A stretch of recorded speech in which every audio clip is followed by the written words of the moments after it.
Olá, eu sou Paulo Steckel e este é mais um vídeo da nossa playlist Ciência Espiritual. Na verdade, o primeiro vídeo de 2021, o episódio de número 40. E hoje eu vou falar sobre o poder do símbolo. Vamos conferir?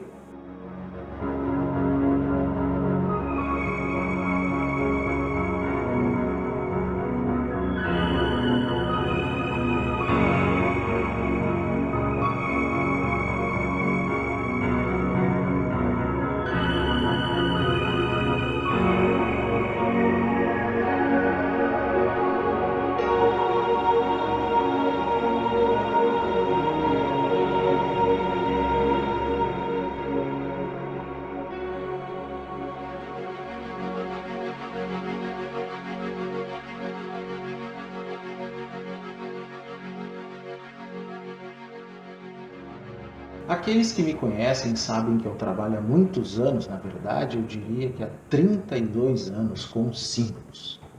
Especificamente, já trabalhei com astrologia, numerologia, com o tarô, e ainda trabalho com o tarô, na verdade, e com várias outras práticas que envolvem símbolos. Na verdade, quase tudo, na vida humana envolve símbolos.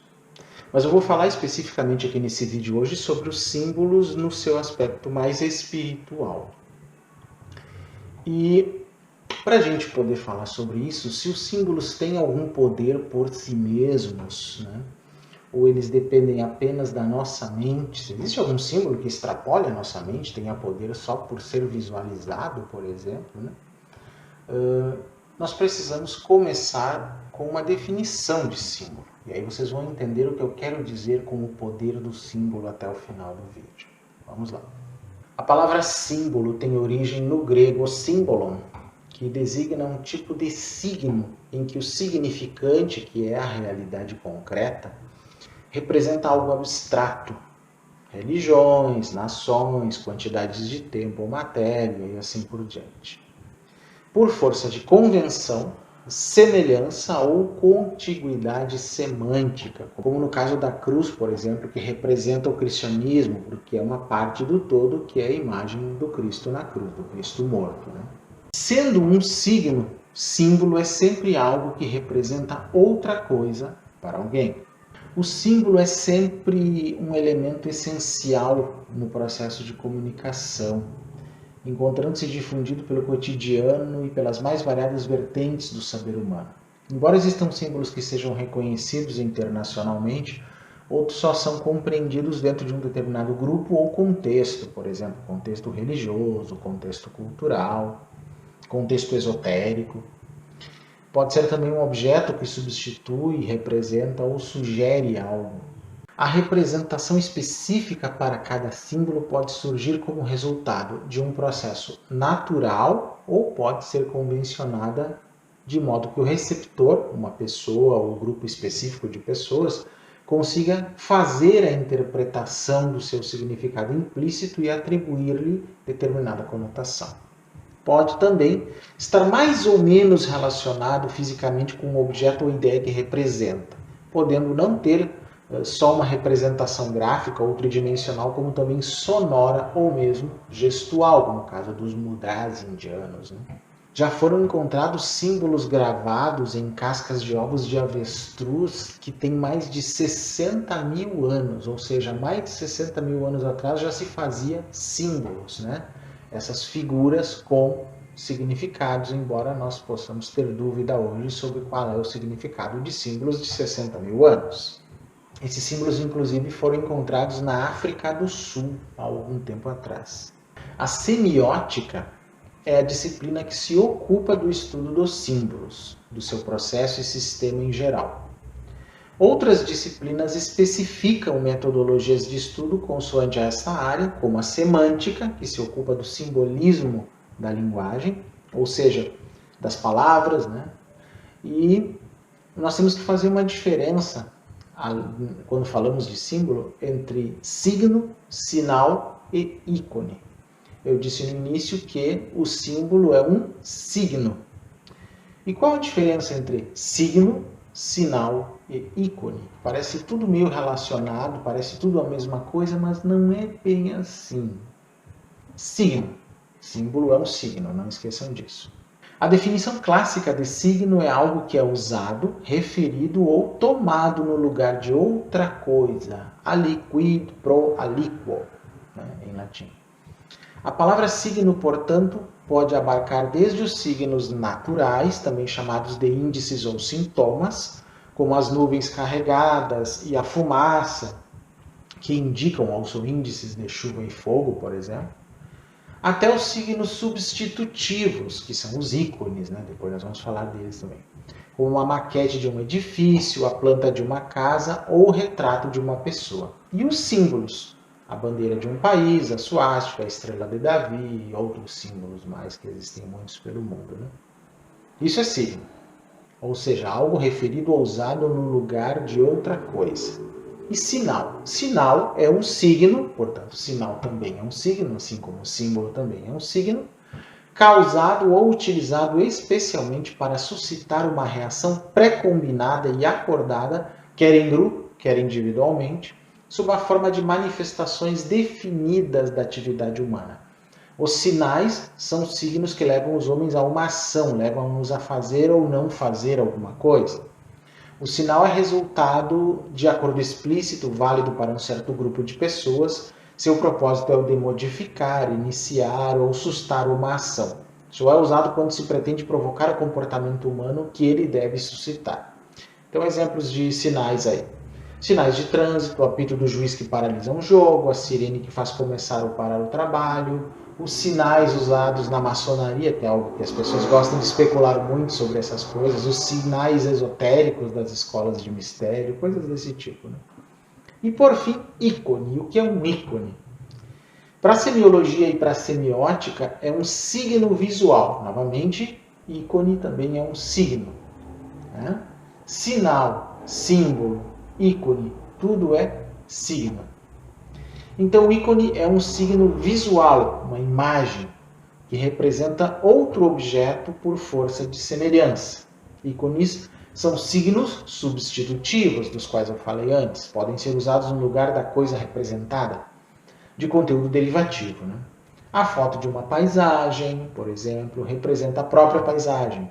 O mapa de uma região representa a própria região, e assim por diante. Então, o ícone possui relação de semelhança com o objeto que representa, e ele tem, então, 3 níveis, né? A imagem, que é a aparência visual, por exemplo, uma caricatura de alguém. O diagrama, que são as relações internas e estruturais, por exemplo, um mapa. E a metáfora, que possui significado semelhante em algum aspecto, como, por exemplo, o leão, uma fera indomável associado ao imposto de renda, por exemplo. Que no Brasil não assusta ninguém, mas nos Estados Unidos se vai preso, né, por sonegar imposto de renda. Mas para falar dos símbolos de um modo até bem didático, eu resolvi dividi-los a partir desse ponto do vídeo em 3 tipos de símbolo inspirado por uma noção que vem do budismo. O que eu chamo de símbolos de corpo, símbolos de fala e símbolos de mente. O que eu quero dizer com símbolos de corpo? São os símbolos relacionados à escrita, desenhos, geometria sagrada, mandalas, pantáculos, mudras, a escrita sagrada em si, né? Signos e sigilos na magia, as próprias artes divinatórias usam muitos símbolos escritos, né? Como o tarô, por exemplo, numerologia, astrologia. Tudo isso estaria dentro do que eu chamo de símbolos de corpo, dos quais eu vou falar daqui a pouco mais detalhadamente. Aí depois os chamados símbolos de fala, que são então os mantras, orações, afirmações, os gathas dentro do Zen budismo. Aí a gente vai perguntar depois sobre se isso tem algum poder específico, mas seriam símbolos de fala, né? E por fim os símbolos de mente, que teria a ver com visualizações, imaginações e também com os sonhos. Tudo isso são formas de símbolos, gente. Vamos começar pelos símbolos de corpo. Eu acho, na verdade, que não sei se eles são os mais antigos, né? porque se a gente considerar também a fala, ela se desenvolveu num certo momento da humanidade, mas a mente provavelmente foi se desenvolvendo antes. Eu posso não ter certeza se os símbolos da mente são mais antigos que os símbolos de corpo, mas tenho certeza que são mais antigos que os símbolos de fala. De qualquer forma, os símbolos de corpo, nós temos que considerar entre eles a escrita. A escrita, na verdade, vem de desenhos da própria geometria sagrada de tempos mais antigos. Vamos até fazer essa avaliação pelo contrário, né? Os desenhos, a geometria sagrada e aí chegando na escrita moderna. Como que se chegou a esses símbolos que geraram a escrita moderna é um grande mistério. Mas há quem diga que há dois candidatos, digamos, que podem ter gerado os símbolos do ponto de vista espiritual. Fora, né, os objetos externos, quando desenhados, representando objetos externos, é claro, nós temos os sonhos e nós temos as viagens xamânicas, o uso de certas substâncias que produziam certos estados de consciência alterados. Provavelmente, as formas geométricas e todo o processo que se vê em estados de consciência alterados dentro do xamanismo podem ter gerado alguns símbolos que nós conhecemos. O que eu quero dizer é que em certos estados de alteração de consciência, e não apenas induzidos por drogas, inclusive vários estados de meditação, eles geram, num dado momento da prática, certos símbolos. Quadrados, triângulos, círculos, formas geométricas naturalmente que a nossa mente cria e que podem, no passado da humanidade, ter inspirado os primeiros símbolos. Os sonhos também acabam gerando essas coisas, até porque eles são bem diferentes do estado de vigília. Nos sonhos podem acontecer coisas totalmente malucas, totalmente fora da nossa realidade acordados, né? E isso também deve ter sido uma fonte de muitos símbolos. Aliás, Jung falou muito sobre isso, né? Freud também, na sua análise. A astrologia árabe, que é da onde vêm os manuais sobre interpretações dos sonhos, também analisou muitos desses símbolos, né, que a gente acaba percebendo em sonhos. Mas desses desenhos iniciais, provavelmente nasceu a chamada geometria sagrada, que era a percepção de vários povos antigos de que certas formas geométricas tinham um determinado tipo de força, de poder, de relação, criava, digamos assim, uma certa relação entre o ser humano e o universo, ou o ambiente em que se estava. Isso parece ter influenciado a construção das pirâmides no Egito, até das pirâmides na América, e até também no caso de monumentos megalíticos como Stonehenge, por exemplo, no Reino Unido e outros lugares do mundo. Até aqui em Florianópolis se tem aventado hipóteses de que há monumentos megalíticos, né? Que eu já visitei, já fotografei algumas vezes, também tenho investigado algumas coisas nesse campo aqui no sul do Brasil. É algo controverso ainda, é uma pesquisa que eu estou fazendo assim, bastante tranquila, digamos assim. Em algum momento no futuro eu apresento alguns resultados para vocês. Mas existem sim, aqui na região do litorânea de Santa Catarina, praticamente de Laguna, né, da região do Farol de Santa Marta, em Laguna, até lá em cima em Itajaí, várias conformações rochosas que realmente nos fazem pensar em monumentos megalíticos e que teriam correlação com uma geometria sagrada. Então é um assunto bem interessante, existem várias pessoas que pesquisam isso aqui na região, algumas com umas teorias meio mirabolantes, outras não, mas é um assunto bastante interessante. Mandalas também são ligadas ao simbolismo de corpo, porque elas são formas geométricas também, que representam o universo, e um universo ideal, tão ideal quanto a visão pitagórica do mundo das ideias, né? A visão pitagórica do mundo das ideias nos apresenta uma perfeição que nós não vemos, de certa forma, no mundo. Apenas na visão das ideias pitagóricas é possível imaginarmos uma esfera perfeita. Não existe uma esfera perfeita no mundo.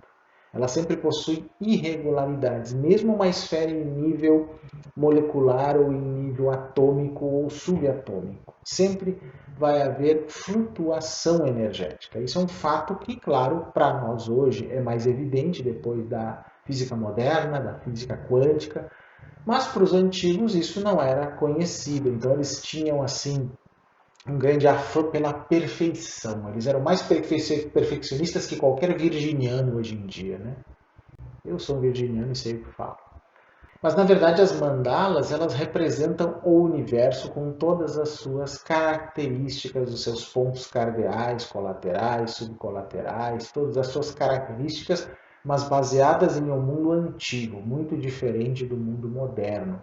Um mundo em que havia ainda monarquias, né? Em que havia um tipo de feudalismo. Se a gente for observar todo o simbolismo das mandalas, principalmente as tibetanas, elas demonstram um feudalismo que hoje em dia é considerado inadequado para a nossa sociedade moderna. Sim, quando vocês meditam em mandalas tibetanas, inclusive nas visualizações das sadhanas tibetanas, vocês estão visualizando um ambiente feudal, totalmente diferente do nosso ambiente moderno, gente. Deveríamos fazer uma adaptação? Acredito que sim, embora pareça que as forças, né, espirituais destes grupos tenham uma certa preguiça de fazer isso. Existe um certo apreço demasiado por certas tradições que impedem que essas adaptações sejam feitas, mas eu acho muito necessárias. O símbolo se adapta aos tempos. O símbolo não pode ser uma coisa cristalizada, senão ele morre. Até os pantáculos da magia, né, de Agripa para cá, do período renascentista para cá, são também formas de símbolos de corpo. Né? Os mudras, né, aquelas formas, né, que são os símbolos que a gente faz com a mão. Vou fazer um exemplo aqui para vocês. Né? Aqui, pronto, aqui está o mudra principal, né, dentro da tradição tantrayana, né, que é o Monte Meru. Se vocês podem observar, né, aqui os dedos formam quadrantes, os 4 quadrantes e um topo, que seria o Monte Meru. Isso é um simbolismo que tem muito significado, desde, obviamente, o topo da nossa cabeça, o centro do universo, o centro da consciência, o que vocês quiserem. Muitos sentidos pode ter esse tipo de símbolo. Não podemos esquecer também, ainda nesses símbolos de corpo, das escritas sagradas, como o sânscrito, o hebraico, por exemplo. Né? Se diz que essas línguas, entre outras línguas, têm certo poder. Né? Tanto que é comum as pessoas que acreditam, por exemplo, na Cabala, no cabalismo medieval, escanearem as letras de um livro chamado Sefer HaZohar, ou Zohar, o livro do esplendor, mesmo que não consigam ler em hebraico, dizendo que apenas escanear estas letras teria algum poder.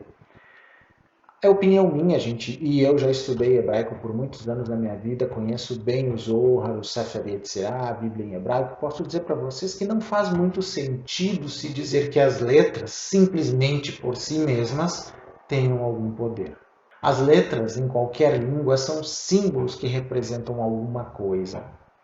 Apenas isso. E se eu não sei o que aqueles símbolos representam, eu não tenho como fazer a minha mente agir adequadamente com relação a isso. Então, eu acho que existe uma furada nessa teoria de que apenas escanear letras em uma determinada língua sagrada possa ter algum poder. Essa é a minha opinião.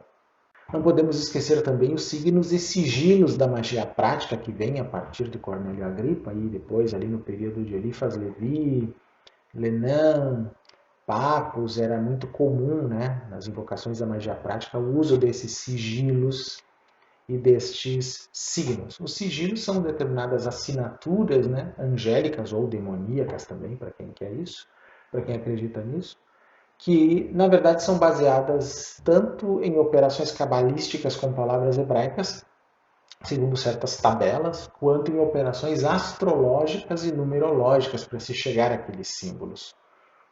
Então existe o sigilo do Sol, da Lua, de Marte, de Mercúrio e assim por diante, né?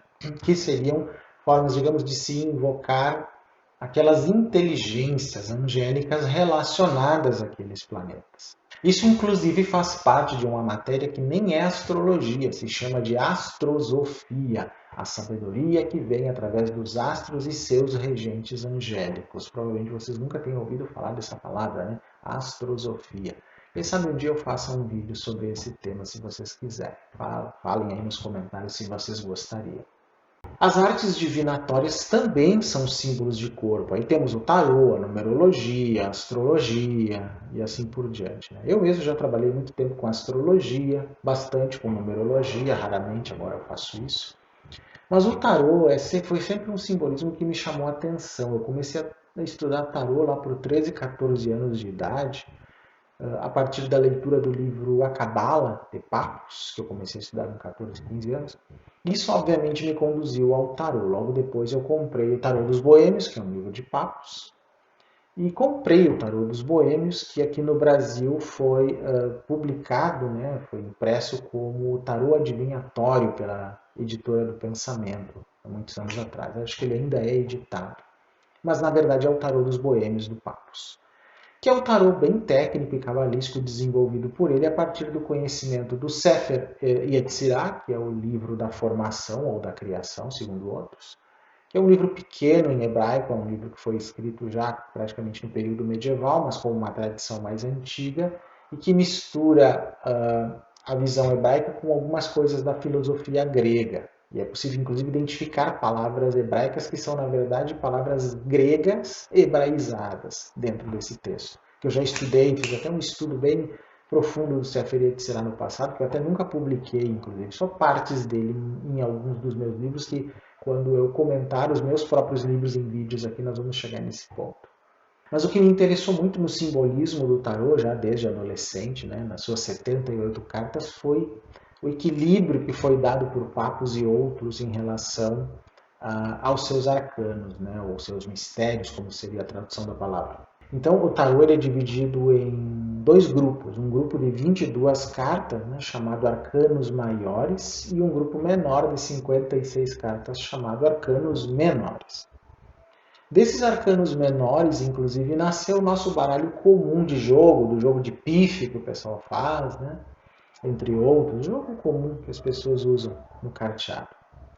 Por exemplo, dos 56 arcanos menores, ele é formado de 4 vezes 14, ou 10 números mais 4 figuras. Aí dá uns 4 naipes, né?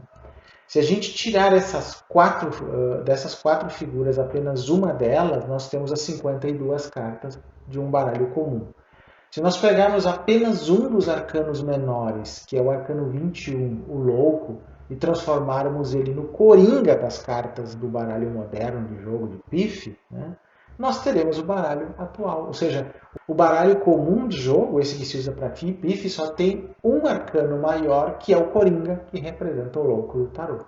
Mas o que eu acho muito interessante no simbolismo do tarô, e agora vocês vêm passando aqui, então, essa conformação que eu vou explicar aqui no meu próprio baralho de tarô adivinhatório, são as divisões das 22 cartas que são apresentadas por Papos no seu livro Tarô dos Boêmios, e que eu acho muito interessante, em letras mães, duplas e simples. E aí, portanto, também cartas mães, cartas duplas e cartas simples. Então, as três primeiras aqui são o arcano número 1, que é o arcano do mago, o arcano número 13, que é a carta da morte, e o arcano número 21, que é o louco do tarô. Eles representam, neste simbolismo do tarô, os elementos. Ah, mas não são 4 elementos? Pois é, na cabala medieval, na carta número 1, que é a carta do mago, se junta a terra com o ar. Por incrível que pareça, é isso que aparece no Sefer Yetzirah. Sim, eles dividem os 4 elementos em 3. A carta número 13, que é a morte, representa a água, e a carta número 21, o fogo. Então, eu usava muito quando eu dava aulas de hebraico e de tarô também, uma palavra mnemotécnica para se decorar as letras mães e também facilitar depois se decorar as cartas do tarô, que é Amesh, porque o 1 representa o A, o 13 representa o M e o 21 representa o som de Shin, né? Então, Amesh. As letras duplas, que são então as cartas 2, 3, 4, 11, 17, 20 e 22, então representam a carta da sacerdotisa ou papisa, dependendo do baralho, a carta da imperatriz, a carta do imperador, a carta da força, a carta da estrela, a carta do julgamento e finalmente a carta do mundo. E a palavra mnemotécnica que se usa, inclusive, quando se estuda hebraico para decorar essas 7 é Begad Kafart, ou Begad Kefart, que eu acho que eu aprendi essa palavra mnemotécnica com meu professor de hebraico com 17 anos. Então, com ela nós temos as letras que representam os planetas. E nesta ordem aqui, de 2, 3, 4, 11, 17, 20, 22, né, nós temos os planetas Lua, Vênus, Júpiter, Marte, Mercúrio, Saturno e o Sol. E aí, as outras que sobram, que são as cartas 5, 6, 7, 8, 9, 10, 12, 14, 15, 16, 18 e 19, são chamadas letras ou cartas simples, são os 12 signos do zodíaco, respectivamente: Áries, Touro, Gêmeos, Câncer, Leão, Virgem, Libra, Escorpião, Sagitário, Capricórnio, Aquário e Peixes. Com essa divisão dentro das cartas do tarô, nós podemos fazer muita coisa, porque existe uma divisão sonora. Primeiro existe, para começar, né, uma divisão escrita, né, uma divisão de símbolo mesmo, que são as letras hebraicas envolvidas. Depois existe uma divisão sonora, que é o som de cada carta. Depois também existe uma divisão numérica, que então entra a numerologia no processo. Por fim, entra uma divisão astrológica, e aí entramos no terreno psicológico dentro da astrologia. Então dá para fazer muita coisa com esse conjunto de símbolos do tarô. E por causa disso, inclusive, eu deixei de lado a astrologia estritamente, até um pouco da numerologia, e fiquei mais no tarô no meu trabalho, porque ele me permite acessar muito mais símbolos até do que com outros processos. Mas isso é uma predileção minha, obviamente. Mas o que eu quero dizer assim com acessar outros processos? Digamos que processos como o tarô, não é o único, gente, é apenas o exemplo que eu estou dando aqui, podem nos ajudar a acessar aspectos da nossa mente através destes símbolos, podem, digamos, abrir certos portais de percepção que nos permitem analisar determinadas situações da nossa vida ou de outra pessoa com muito mais profundidade. Digamos que ele pode nos facilitar um estado alterado de consciência, ou levemente alterado, na verdade, vamos dizer assim, porque não envolve uma mediunidade, nem entidade, nem coisas do tipo, necessariamente, apesar de que aqueles que trabalham lá com o povo cigano já trabalham num processo mais mediunizado, mas não estou me referindo a isso. Mas a gente pode entrar em certos estados de consciência a partir do símbolo. Aliás, Jung pesquisou esse tipo de coisa, inclusive, e isso foi muito importante na criação da sua teoria dos arquétipos. Inclusive, quem quiser entender como funciona esse meu processo dentro da leitura de um tarô por todo esse simbolismo que eu falei, pode, se quiser, marcar uma consulta. Está aparecendo aqui no cantinho do vídeo os contatos para vocês entrarem comigo e então poderem marcar sem problema nenhum. Estou à disposição de todos. Agora vamos falar um pouco dos símbolos de fala, principalmente mantras, começando com mantras. Os mantras são recitações de palavras que podem estar em sânscrito védico, sânscrito clássico, em línguas que o budismo usa, como o Pali ou o budismo híbrido, o sânscrito híbrido budista, como se chama. Temos também orações e mantras, podemos dizer assim, em hebraico, que se usa na Cabala, que se chama Kavaná, que é semelhante aos mantras. Aliás, isso me foi ensinado oralmente por um rabino cabalista chileno, que agora voltou para Jerusalém, pelo que eu sei, há muitos anos atrás, e ele me deu uma instrução oral sobre Kavaná e mostrou que realmente é a versão cabalística dos mantras. As afirmações do eu sou, aquelas que são comuns nos grupos que são ligados a mestres ascensionados, também são símbolos de fala. Eles são um pouco mais do que a gente chamaria de autoajuda. Eles são afirmações não muito diferentes, inclusive, daquelas determinações de um pastor evangélico, que diz, eu determino, eu declaro, né? Isso está usando uma antiga tendência dentro do judaísmo de selar uma oração com uma determinação. Inclusive, esta é a origem da palavra Amen, que significa selado, determinado, certo. É assim como eu digo que deve acontecer. É isso que significa a palavra Amen, certamente. É uma forma de selar aquela oração. Como se ela fosse uma carta ao divino, né? E então nós selamos ela com o Amen, com toda a nossa convicção. Então isso é comum tanto nos mantras, quanto nas orações, quanto nas afirmações. Também é comum nos gatas, que são formas de mantras que a gente pode criar no nosso dia a dia, que são ensinados por Thich Nhat Hanh nos seus livros. Um em especial que se chama Felicidade, que eu recomendo para vocês, ensina vários gathas, que são esses mantras que nós podemos criar ao longo do nosso dia e que tem essa força de símbolo também. Muito parecido com as afirmações do Eu Sou em certo aspecto. Mas eu digo assim, o mantra tem um poder por si mesmo. Por exemplo, deixar rodando o mantra no CD ou no PC ajuda? As pessoas me perguntam isso há décadas, gente. Antigamente perguntavam se deixar rodando no toca-discos, né? no disco de vinil, depois nos CDs, agora é a MP3, agora no próprio, sei lá, no Spotify pode ser. Gente, se o mantra tivesse o poder de nos influenciar só pelo fato de ele estar rodando, não sendo cantado por nós, recitado por nós ou num grupo, não faria sentido nenhum se recitar mantras. Não, é necessário que a nossa mente funcione.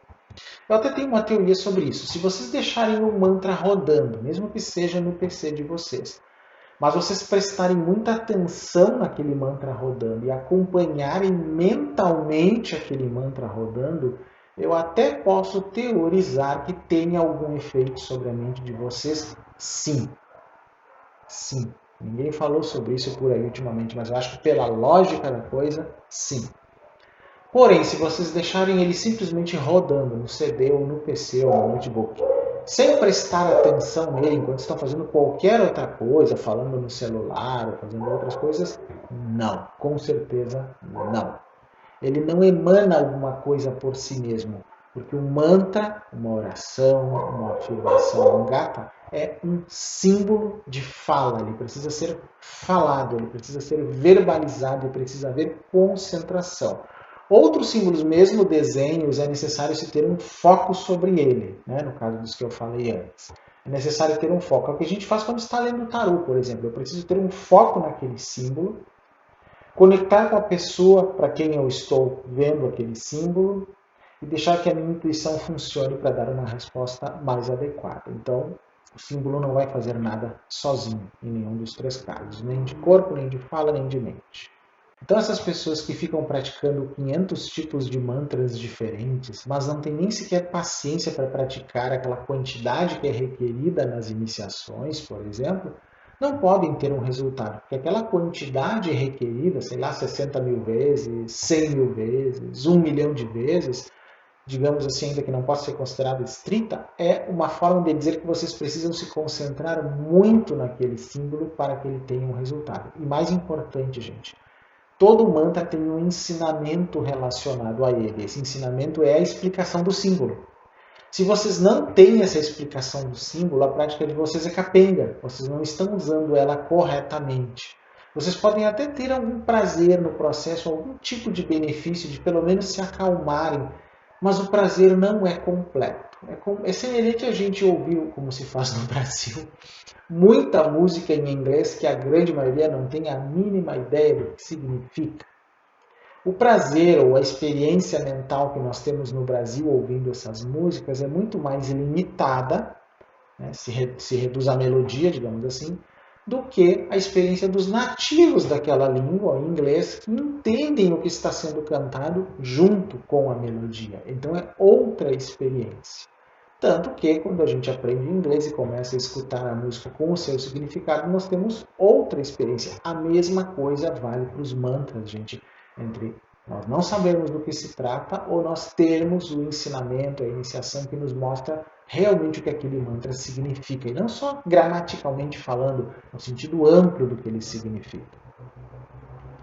E por fim, os símbolos de mente. Aí eu me refiro a visualizações, imaginações, também aos sonhos. No caso do budismo Vajrayana, também chamado budismo tibetano, aqui entra bem as visualizações. Aliás, não só ali. Muito da chamada espiritualidade nova era, mesmo os que acreditam em mestres ascensionados, existem muitas meditações que envolvem visualizações. Até aquela meditação para o planeta, de mandar energia para o planeta, mandar orações, boas vibrações para o planeta, são símbolos de mente, porque envolvem visualização. A única coisa que eu acho que é uma extrapolação bastante perigosa e até charlatã disso, gente, é o que eu vi em alguns grupos espiritualistas por aí, passando pelas redes sociais, fazendo o que eles chamam de imunização espiritual contra o coronavírus. Como assim imunização espiritual? Vi alguns grupos espirituais, espiritualistas, espíritas, alguns até aqui no interior de Santa Catarina, aí, uns grupos aí dos quais eu até me afastei, porque achei que isso era realmente inadmissível, era demais, marcando determinados momentos para as pessoas ficarem lá meditando, se aguardando, porque os seres espirituais iriam fazer uma imunização espiritual contra o coronavírus. Gente, vocês conseguem imaginar o absurdo e o perigo que esse tipo de charlatanismo representa? Gente, o coronavírus é um vírus físico, assim como uma bactéria é física, assim como um verme é físico. Ou seja, independente de questões espirituais, deve haver um cuidado físico, sanitário, físico. Não adianta a gente fazer um tipo de prática espiritual de imunização e achar que está tudo bem. Não, isso é falcatrua, não caiam nessa armadilha. Mas, na verdade, as meditações tanto antigas como, então, as práticas tântricas do budismo tibetano, quanto práticas modernas, então, como essas meditações para o planeta que eu falei, usam esse sistema de simbolismo mental, de símbolo de mente. E eles são muito importantes, sim, porque eles fazem com que a nossa mente entre em ritmos cerebrais mais harmônicos. Este é o ponto positivo. Inclusive, se essas práticas aí de imunização espiritual fossem apresentadas de uma outra forma, apenas para que as pessoas estivessem mais reforçadas para não só cuidarem de si fisicamente, segundo as regras sanitárias, também ficassem mais atentas quanto aos seus semelhantes que precisem de uma determinada ajuda. Quanto para que essa prática lhes desse um maior suporte emocional, para poder suportar essa dificuldade, acho que seria muito mais útil para a humanidade do que essa falcatrua de propor imunização espiritual, por favor. E aí, para concluir o nosso vídeo sobre o poder do símbolo, a questão é, os símbolos possuem poder por si mesmos, ou seja, qualquer símbolo, a cruz, a suástica, até os símbolos do rei, que eu vou polemizar um pouquinho aqui. Qualquer símbolo possui um poder por si mesmo. E eu respondo para vocês com convicção e serenidade pela minha experiência. Não. Nenhum símbolo tem poder por si mesmo. Existe um princípio em magia hermética que é o seguinte: toda magia é mental. E eu acredito muito nisso. Toda magia é mental. E se toda magia é mental, todo símbolo envolvido em magia tem efeito mental. Ou seja, é necessário que a mente entre em ação para que o símbolo seja, de certa forma, despertado. Até em filmes sobre magia, sobre ficção científica, filmes até como O Senhor dos Anéis, é necessário que a mente funcione, mesmo que seja o ego mais comum, para que aquele símbolo seja ativado. Então, a ativação de símbolos de qualquer natureza, seja de corpo, de fala ou de mente, depende exclusivamente da mente. Como a nossa mente não é perfeita, não é totalmente equilibrada, harmônica, podem acontecer contratempos? Sim. Por isso se fala dos problemas em invocações mágicas, isso é muito comum nos filmes, dos problemas que acontecem nesse sentido, pronúncia errada de algumas coisas. Mas mais do que a pronúncia errada de um mantra, pior é a mente errada. A mente que não sabe o que quer ou que está mal intencionada. Então, mais perigoso do que desenhar um símbolo errado, do que falar um mantra errado, ou até de, visualizar uma sequência tântrica errado, é a mente vibrar de modo errado. De um modo que seja prejudicial ou egocêntrico, egoísta, que não beneficie outros seres. Esse é o maior perigo do uso dos símbolos. Porque os símbolos que já são usados há milhares de anos, eles criam uma espécie de forma-pensamento coletivo, uma grande egrégora, digamos assim, e que quando ele é utilizado, isso se reacende, digamos assim. Eles acabam tendo uma força maior, mas só quando são ativados. Como eu disse, nenhum símbolo tem força sozinho. Isso é um ponto muito importante. É parecido com substâncias químicas, que quando estão separadas elas são inócuas, mas quando são misturadas podem virar nitroglicerina, por exemplo. Não é muito diferente disso. Qual é a conexão dos símbolos com a realidade tal como ela é? Além dos próprios símbolos, coisas que eu falei até nos vídeos sobre não dualismo, né? Existe alguma relação? Esse é um grande mistério, na verdade, porque, como eu disse, provavelmente os símbolos mais antigos vieram pelos sonhos. Eu aposto até nos sonhos e nos estados xamânicos. Que são momentos em que a nossa consciência sai de um nível dualista e entra, muitas vezes, em níveis não duais, e dali vem muitos símbolos. Digamos que é uma forma da nossa mente trabalhar as informações e que vem muito antes da linguagem e das línguas. Eu acho que então existe uma espécie de simbolismo universal não dual e que talvez seja meio parecido em todo o planeta e em todas as épocas e que explicaria as semelhanças dos símbolos ao longo da história. Isso não é filosofia perene, basicamente não é perennialismo, é uma teoria baseada na visão não dualista. E aí me perguntaria, por último, qual a utilidade dos símbolos como fator de inspiração e abertura da consciência para outros níveis de realidade, dos quais até já falei em vídeos sobre parapsicologia, anomalística. Bom, aí eu usaria a mesma teoria do tarô, né, de que a gente acessa símbolos, ou através dos símbolos, certos níveis de compreensão, de informação, inclusive, usando a teoria de Erwin Laszlo sobre o campo A, que é o campo akáshico. Digamos que nós entraríamos neste campo e dali conseguimos tirar o que é necessário para a nossa análise. Eu diria que até uma teoria da mediunidade, da previsão psíquica seria possível a partir desta ideia. Ou seja, tanto médiuns quanto psíquicos, quando estão fazendo suas previsões, claro, estou falando dos legítimos, não dos fraudulentos que aparecem nos canais da net por aí, mas eles podem entrar em um outro nível de percepção em que se conectam as informações relativas àquela pessoa, viva ou morta, e aí conseguem sacar certas informações que sejam úteis para quem as deseja, né? Seus familiares, o consulente. Como eu trabalho com isso há mais de 30 anos e pesquiso o que eu trabalho, acho que isso faz muito sentido, né? Momento desde meus 18 anos, quando eu comecei a trabalhar, por exemplo, com tarô, mas também com outros processos psíquicos, e vi que as pessoas me mostravam a relação entre o que eu havia dito e a realidade, e fazia muito sentido para elas, eu me interessei em coletar esses dados e tentar separar o que seria acaso do que faria sentido, do que seria realmente relevante. E vi que muitas informações não poderiam ser atribuídas ao acaso ou uma leitura fria, como se diz em mentalismo, mas a alguma coisa que realmente eu, no caso, eu, Paulo, não tinha consciência do que era, não teria nem como ter essa consciência. E eram informações muito precisas para que fossem atribuídas ao acaso ou uma atirada, como se diz, a um chute. E isso foi me impressionando de certa forma nos primeiros anos do meu trabalho com isso. Depois já não me impressionou mais tanto. Mas digo para vocês que o controle disso é um processo lento, é um processo demorado, que requer muita serenidade, muita humildade, para que não se caia naquela visão que muitos médiuns já caíram, né? De que se pode tudo, que se sabe tudo, que se tem poder sobre tudo. Na verdade, não se tem poder sobre nada e nem se controla nada. Esse processo não dual de acesso à informação não é algo que nós podemos controlar através da dualidade. Por isso que é tão difícil controlar essas capacidades.